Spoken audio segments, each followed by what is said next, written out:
I will tell you a story. This is a picture of podium celebration from Monaco Grand Prix in '84. Now, this race is considered amongst many as one of the most brilliant drives of Formula 1 by Ayrton Senna. But do you remember who finished right behind Senna in that race? If you Google it now, it will probably show up the name of René Arnoux from Ferrari. But that's not exactly true.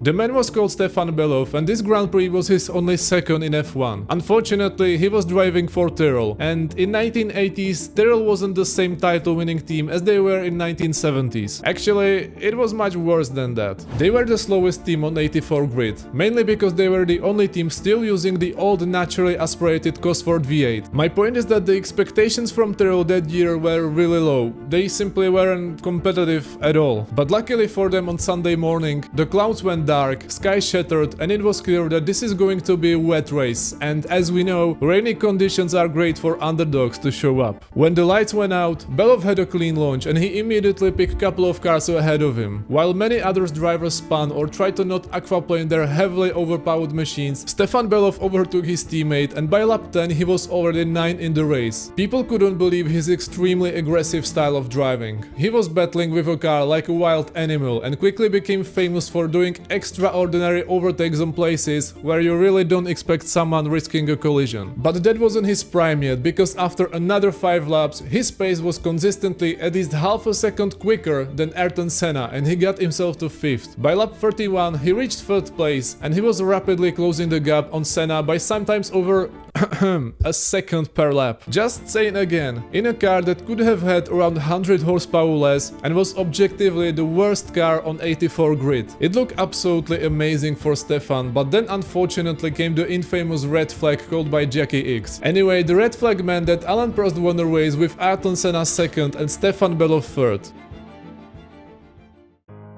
Well, that brings a question. Why wasn't he on the podium picture that day? Okay, so the entire track was almost flooded with water, the intense fog over the whole Monaco made a total chaos, and the race commissioner didn't even know the results, so no one really knew what was going on. Ayrton didn't even know that there was a red flag, so he continued racing and he overtook Prost. However, the man who should be even more embarrassed with the red flag was Stefan. Calculations are saying that with his pace of around 1.2 seconds faster than Prost, he could catch him in approximately 10 laps, and he had plenty of time. Despite all of this struggle and totally failed Monaco Grand Prix, Stefan didn't hesitate to show his talent again. He managed to climb from 23rd place to 5th in Detroit Grand Prix. He had another superior drive in hot conditions in Dallas, 5th again, another consistent drive in Zandvoort, 6th, then came a great drive in Estoril where he finished 4th. He was consistently managing something unthinkable. However, just a few weeks later, Tyrrell was disqualified from the entire 1984 season for illegal ballast and refueling procedures, which meant that all of the results of Tyrrell were erased from the official record. So despite showing an incredible pace that was overcoming every single expectation of Formula 1 fans, Stefan after 1984 season finished with 0 points. The 1985 season already looked more promising from the start. Tyrrell didn't swap for new turbocharged engines yet, but aerodynamic department made important changes to cope with new regulations much better, and Stefan Bellof himself had a useful experience. It took a couple of races for Tyrrell to finally swap for Renault V6s, and the investment paid off immediately. He claimed another 6th place in Imola and then the 6th place on Brands Hatch, which in the old point system meant a lot of useful points for Tyrrell. By mid-1985, Stefan was seriously considered being hired by Ferrari or McLaren for a full-time seat the next year. Ron Dennis himself wanted to dismiss Prost so Bellof could go in pair with Ayrton. It sounds like the biggest and the wettest dream of any team principal to have 2 young super talents in a car that's able to win a championship. But I started from the wrong side of this story, because I'm talking here about some super talent that could overtake anyone and anywhere, but who even is Stefan Bellof and where did he come from?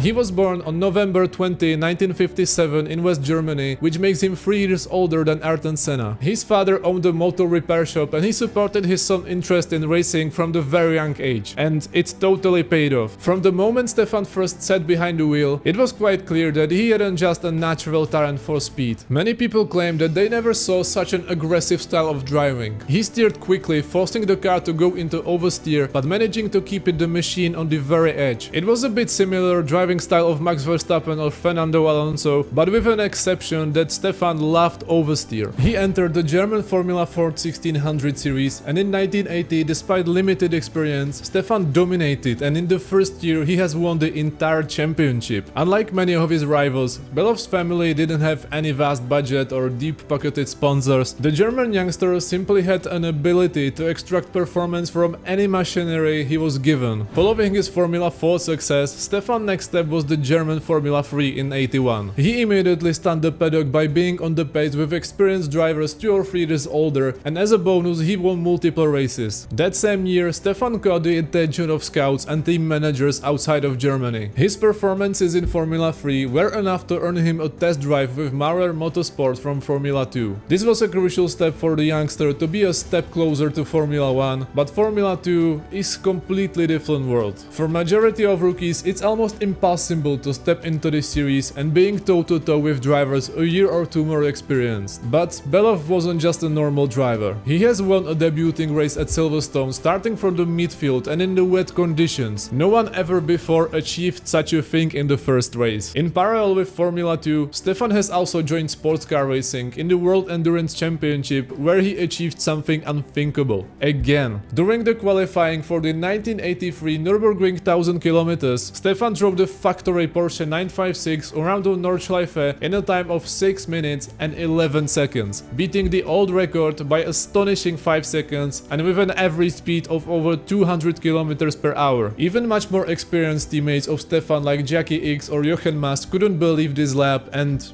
there's no other way to say it. It was probably the best single lap performance of motorsport, I guess, because first, it was done in qualifying, and second, because it was done on Nordschleife. The team had to tell Stefan to slow down in the race because the car wouldn't survive 1000 kilometers in this tempo. It was a lap that confirmed what everyone already thought about Stefan's character: fearless, instinctive, and able to go faster than what most people considered possible. It is a record that lasted over 30 years, and I just want to remind you that the new record, which by the way is written behind me, was done on a closed track with heavily modified car that was specifically made just for the sheer purpose of beating this record. That year he won several races, including the 1000 kilometers of Spa or 1000 kilometers of Fuji, and began building a reputation as one of the fastest drivers in the world. Period. He was especially strong in the rain, and his ability to push beyond the limit for hours made him a favorite amongst engineers. By the end of 1983, Stefan has placed himself on the hotspot radar of Formula 1 teams. But there was a slight problem. Formula 1 is and always will be about money on the first place. But Stefan was never really a paid driver. Every single seat he managed to get has been always earned by a pure racing speed and charisma, which is fine until you don't enter the most expensive motorsport series in the world. Despite this fact, Ken Tyrrell, which has also a lot of financial problems in 1980s, managed to offer Stefan a seat alongside another youngster, Martin Brundle. We already discussed how it turned for Stefan in Formula 1 till 1985, but what really happened after and why he didn't sign with Ferrari or McLaren, or why we don't know anything about him? Well, he didn't stop with endurance racing after he entered the Formula 1. Stefan continued to race with the Porsche factory team and won other several races in 84. But in 1985, the benchmark which Stefan set himself was extremely high. He was driving for a midfield Formula 1 team and also being dominant in endurance racing, plus occasionally driving a sports car championship seems almost impossible, at least in today's standards.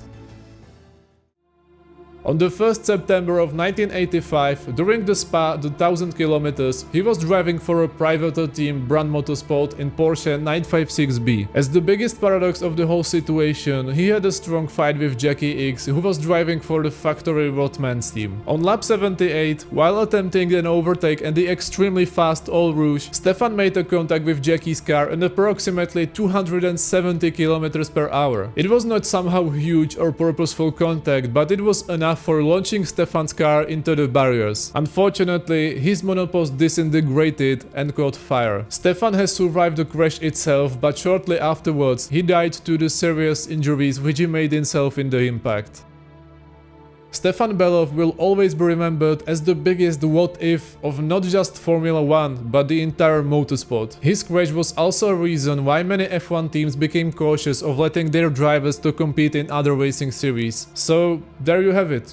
It is a sad story, I know, but still we can take a lot of information from it and a lot of inspiration. I'm curious, what do you think about Stefan Bellof after this video, if something changed or if you know him at all.